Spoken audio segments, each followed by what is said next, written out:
पर आपका बहुत बहुत स्वागत है। हेलो दोस्तों, मेरे इस यूट्यूब चैनल पर आपका बहुत बहुत स्वागत है। कैसे हो आप और आपकी पढ़ाई कैसी चल रही है?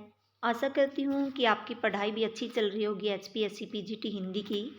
तो उसी को लेकर दोस्तों मैं कुछ एचपीएससी पीजीटी हिंदी जो हिंदी लिटरेचर है उसी को लेकर मैं अपने इस चैनल पर क्लास दे रही हूँ। तो आज भारतेंदु युग के जो 15 महत्वपूर्ण प्रश्न हैं उन्हीं को लेकर मैं आपके सामने आई हूँ। अगर मेरी वीडियो आपको अच्छी लगे तो इसको लाइक और शेयर ज़रूर कीजिए। तो सबसे पहले दोस्तों पहला क्वेश्चन है, भारतेंदु युग को नव जागरण नाम किसने दिया? रामचंद्र शुक्ल ने, रामविलास शर्मा ने, मिश्र बंधु ने या फिर रामकुमार वर्मा ने? तो दोस्तों रामचंद्र शुक्ल ने भारतेंदु युग को नई धारा प्रथम उत्थान नाम दिया है, रामविलास शर्मा ने नव जागरण नाम दिया है, मिश्र बंधु ने वर्तमान काल नाम दिया है और राम कुमार वर्मा ने आधुनिक काल नाम दिया है। तो दोस्तों नव जागरण काल नाम दिया है हमारे रामविलास शर्मा ने। तो इसका आंसर हो जाएगा ऑप्शन बी। इनमें से कौन सी साहित्यिक प्रवृत्ति भारतेंदु युग की नहीं है? अंतर्विरोधों का साहित्य है। अंतर्विरोधों का साहित्य यानी कि दोस्तों राष्ट्रभक्ति और राजभक्ति, क्योंकि रीतिकाल के बाद भारतेंदु युग आया तो इसमें राजभक्ति का भी थोड़ा बहुत मिश्रण था। काव्य रूपों की विविधता यानी कि खंड काव्य है, महाकाव्य है, प्रबंध काव्य है, श्रृंगारिकता की चेतना, ये रीतिकाल की भी विशेषता है दोस्तों। लेकिन भारतेंदु युग की भी इसमें भारतेंदु युग के जो कवि थे वो भी रीतिकाल से थोड़ा बहुत प्रभावित थे, इसीलिए श्रृंगारिकता की चेतना भी भारतेंदु युग की विशेषता है और समस्या पूर्ति तो ये भी दोस्तों भारतेंदु युग की है। अंतर्विरोधों का साहित्य भी भारतेंदु युग की प्रवृत्ति है, श्रृंगारिकता की चेतना भी। लेकिन जो काव्य रूपों की विविधता है दोस्तों ये भारतेंदु युग की नहीं है बल्कि द्विवेदी युग की है, क्योंकि उसमें क्या है विभिन्न प्रकार के काव्यों की रचना हुई। आगे है दोस्तों, भारतेंदु हरिश्चंद्र उर्दू में किस उपनाम से शायरी लिखते थे? अब्र नाम से, रसा नाम से, सुकवि नाम से या फिर रसिकेंद्र नाम से? तो दोस्तों भारतेंदु हरिश्चंद्र उर्दू में रसा उपनाम से शायरी लिखते थे और अब्र से लिखते थे प्रेमचंद नहीं दोस्तों, चौधरी प्रेमघन, बद्री नारायण चौधरी प्रेमघन। सुकवि की उपाधि किसी और कवि को मिली हुई थी और रसिकेंद्र उपनाम से दोस्तों लिखते थे मैथिली शरण गुप्त। तो दोस्तों जो सुकवि की उपाधि थी ये आगे इस तरह के क्वेश्चन भी आए हैं और ये दोस्तों ठाकुर जगमोहन सिंह को मिली हुई है सुकवि की उपाधि। आगे देखते हैं दोस्तों, भारतेंदु द्वारा स्थापित कविता वर्धनी सभा की स्थापना कब की गई? तो दोस्तों कविता वर्धनी सभा की स्थापना की गई 1880 में, 1870 में, 72 में या फिर 73 में?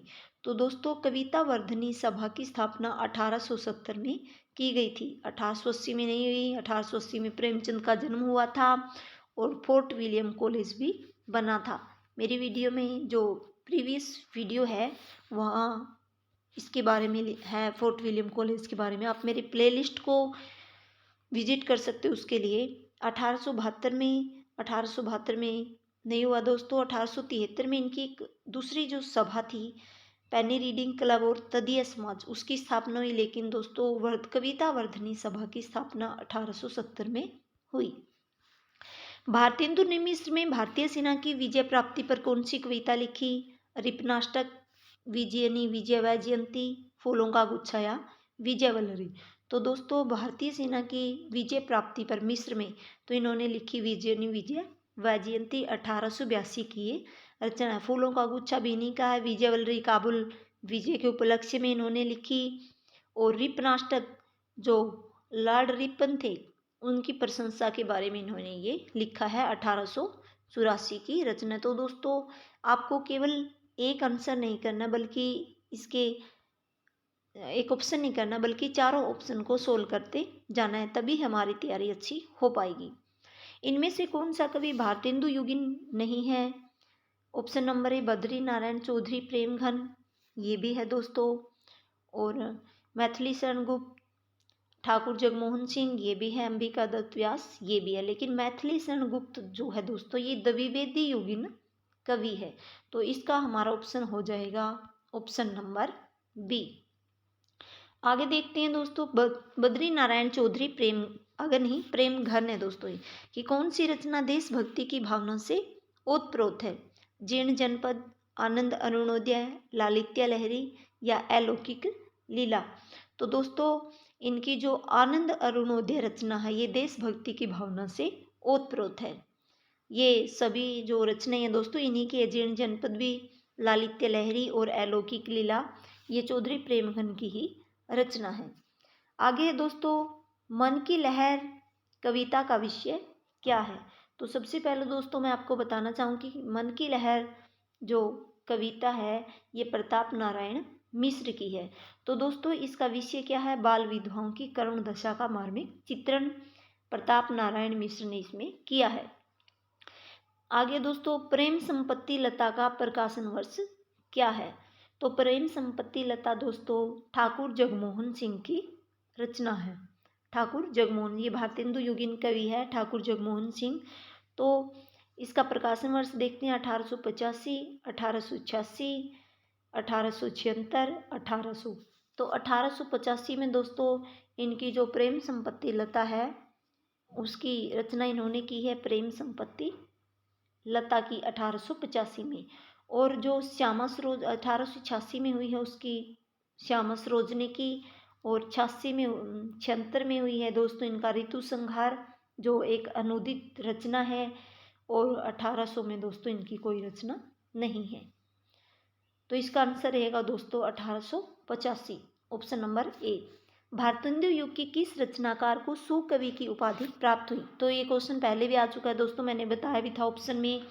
ठाकुर जगमोहन सिंह, अंबिका दत्त व्यास, राधा कृष्ण दास और भारतेंदु हरिश्चंद्र, ये चारों रचनाकार दोस्तों भारतेंदु युग के रचनाकार है, लेकिन सुकवि की उपाधि मिली हुई थी दोस्तों अंबिका दत्त व्यास को। आगे है दोस्तों, बारहमासा किस कवि की रचना है? बारहमासा राधाचरण गोस्वामी, राधा कृष्ण दास, ठाकुर जगमोहन सिंह या प्रेमघन। तो दोस्तों राधा कृष्ण दास की ये रचना है, कौन सी? बारहमासा। और इनकी एक और रचना है दोस्तों देश दशा। तो ये थे दोस्तों भारतेंदु युग के महत्वपूर्ण कवि और उनकी कविताएं। अगर आपको मेरी वीडियो अच्छी लगे तो इसको लाइक और शेयर ज़रूर कीजिए, और एक प्यारा सा छोटा सा कमेंट ज़रूर कीजिए ताकि मैं मोटिवेट हूँ उनसे, तो और आगे भी आपके लिए ऐसी अच्छी वीडियो लेकर आऊँ। Thank you.